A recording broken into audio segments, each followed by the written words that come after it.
both have a trip. They reach on a boat. Rakiba fi safina kharakaha.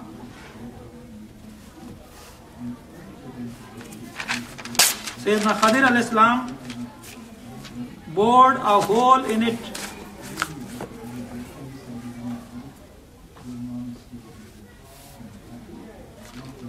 And Hadith said, Yamshiyane ala sa'il al-bahr. They came to the beach. فَمَرَّتْ بِهِمْ سَفِينَةٌ فَكَلَّمُوهُمْ أَنْ يَحْمَلُوهُمْ. They spoke with them and they provide them the rides. فَعَرَفُوا الْخَدَرِ. The people of board, they recognize Sayyidina Khadir. فَحَمَلُوا بِغَيْرِ نَوْلٍ. They did not charge anything they did not ask any rent, any cost. فَلَمَّا رَكِبَ فِي السَّفِينَةِ فَلَمْ يَفْجَأْ إِلَّا وَالْخَدَرْ قَدْ كَلَى لَوْحًا مِنَ الْوَاحِ السَّفِينَةِ بِالْقُدُومِ. Then, when journey was completed, Sayyidina Khadir al-Islam took a hammer and he made a hole in the boat. Musa al-Islam said, look, hamaluna bighayri nawlin amatta ila safinatihim fakharaktaha litugrika ahlaha laqad jita shay'an imra. They did not charge anything and you made a hole in their boat to destroy them. Because Musa al-Islam is only watching the Zahir. Sayyidina Khadir al-Islam is looking at the Batin.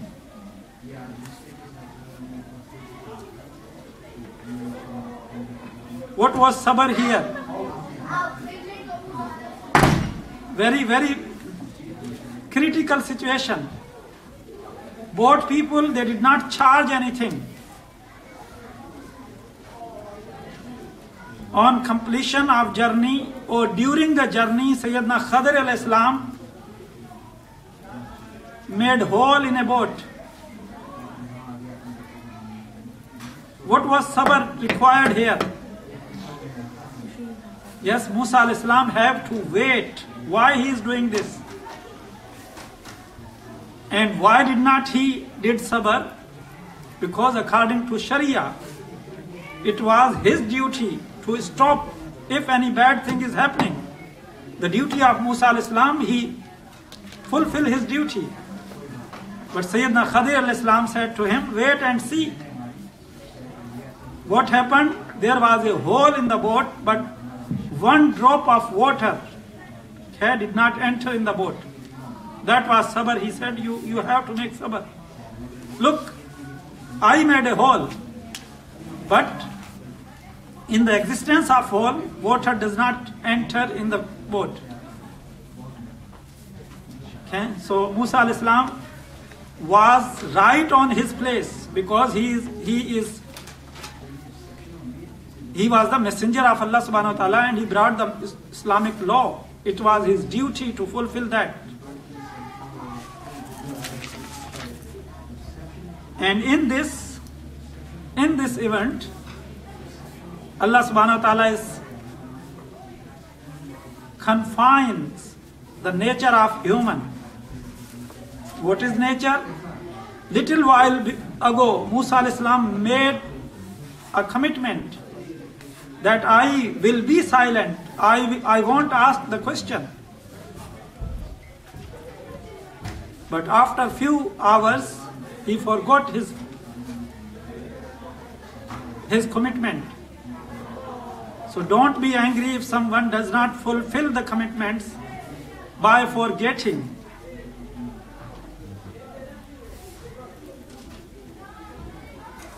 Huzur Sayyidi Shaykhul Islam, it is his, you can say, behavior.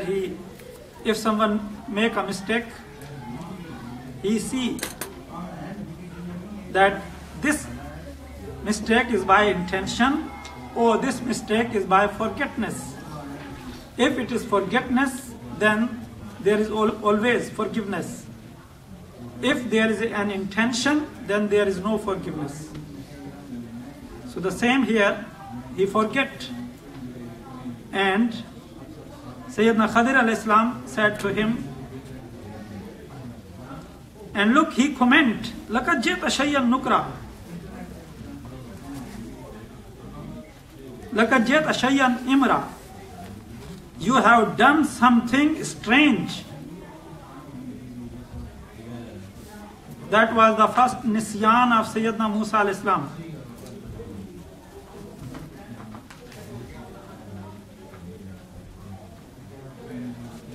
Now look at the tarbiyah. If someone make a mistake and you are not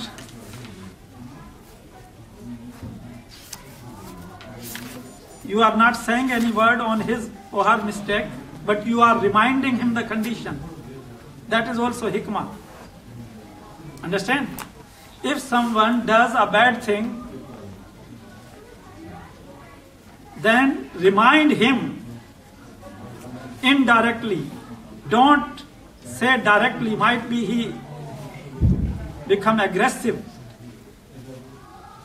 which has happened in our society, and that's the human psyche. So if you convey indirectly, then, and at the same time Sayyidina Khadir alayhi salam said, he divert the concentration of Sayyidina Musa alayhi salam. Look, when a person commit a mistake and you are reminding him or her, what will be the situation of that person? The person will feel guilty.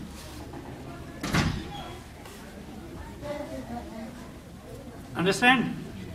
Let me give you one example from Uswa of Rasulullah sallallahu alaihi wasallam. One Makkans, non-believer, he came to Medina for business or for his personal activities. And night time he did not find any hotel, any restaurant. Where does he stay? He came to Rasulullah sallallahu alaihi wasallam and he said, "Oh Muhammad sallallahu alaihi wasallam, I want to stay tonight. Please arrange for me." Rasulullah sallallahu alaihi wasallam said, "Okay, come, welcome." And Rasulullah sallallahu alaihi wasallam served him.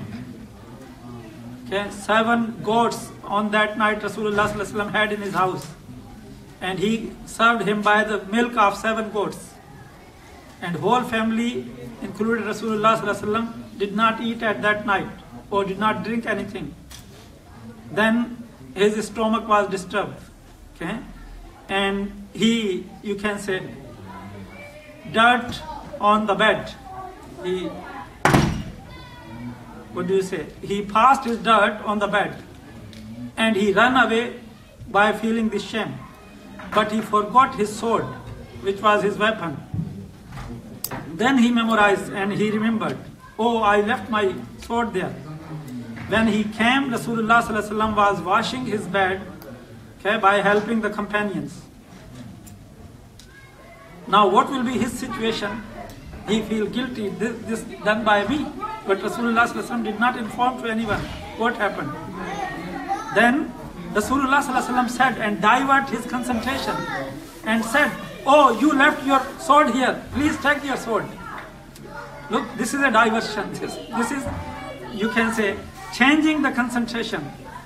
So Sayyidina Khadir alayhi salam said, "Oh Musa alayhi salam," and he showed, "Look at that bird. Look at that sparrow. Usfur."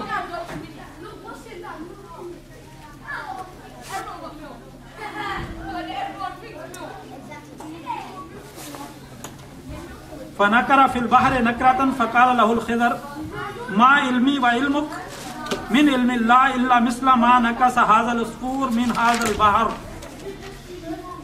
Sayyidina Khidr alayhi salam divert the concentration of Sayyidina Musa alayhi salam and told him, "Look at that usfur, look at that bird which was taking water from the ocean." And he, Sayyidina Khidr alayhi salam, said, "Oh Musa, your knowledge and my knowledge It is like that bird which took only one drop from the ocean.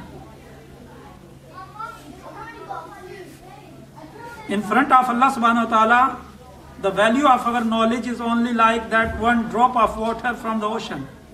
Allah's knowledge is unlimited, like a ocean.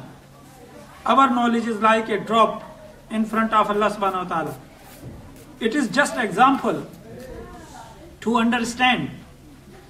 There is no compare between the knowledge of Creator and creation. And according to Aqidah, the knowledge of Rasulullah sallallahu alaihi wasallam is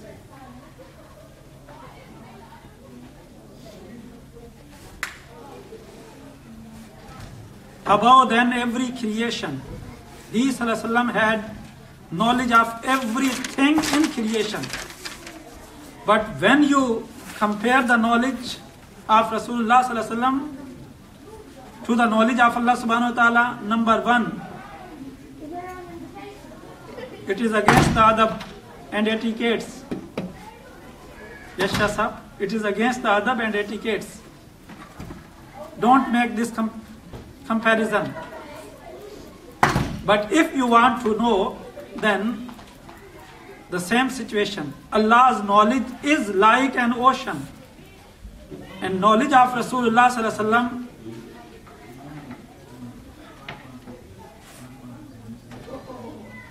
is like that bird which took a drop in her beak.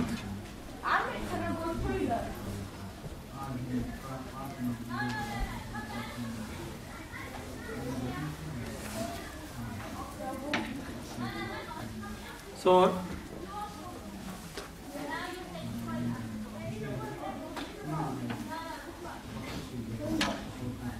the last verse for today, Sayyidina Khadir alayhi salam said, Qala lama qul innaka lan tastati'a ma'iya sabra, verse number 72. Did I not tell you that you would not be able to restrain yourself in my company?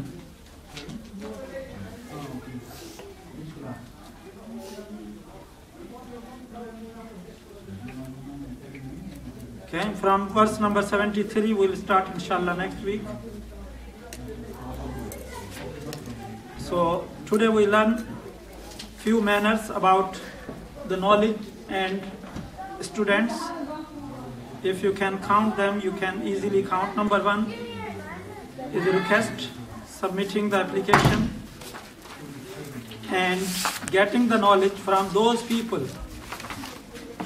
There are two ways. La tanzur man kala, unzur ma kala. Don't look who is giving you the knowledge. If you are intelligent, look at the words of knowledge. Look at the words of wisdom. As Imam Bukhari and many other scholars, and especially if you are aware about tafsir, a great tafsir in Arabic, the writer of tafsir is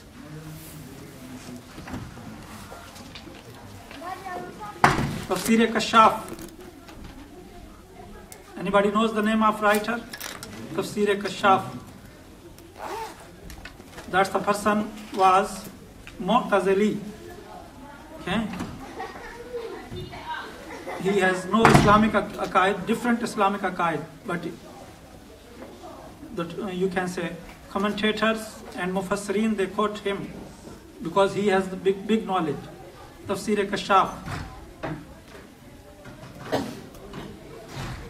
And Imam Bukhari took a hadith from the Shia's narrators. Okay? But not a hadith are not related to their aqidah. If they are quoting some ahadith which is not related to their aqidah, we can take from them. So number one way is unzur ma kala la tanzur man kala. If a drinker is saying a good thing, so what do? You will abuse the drinker or look at what is he saying. As you all go to the university and colleges, And you see many teachers